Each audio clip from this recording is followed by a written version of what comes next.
નવસારી પોલીસે કુખ્યાત ચિરાગ ગોટીનો કબજો મેળવ્યો છે। ટ્રાન્સફર વોરંટથી બિલીમોરા પોલીસે ચિરાગ ગોટીનો કબજો મેળવ્યો છે।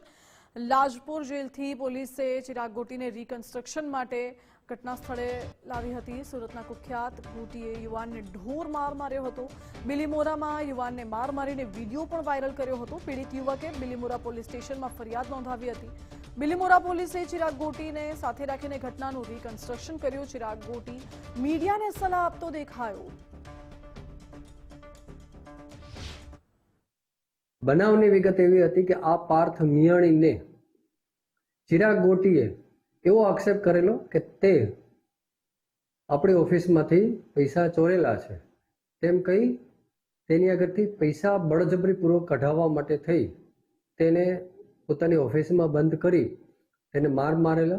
એનો વિડીયો પણ એનો ઉતારેલો હતો તે જ જગ્યા ઉપર, અને ત્યારબાદ તેની પાસેથી પૈસા તેણે કઢાવેલા હતા ચોરીના આક્ષેપો કરીને।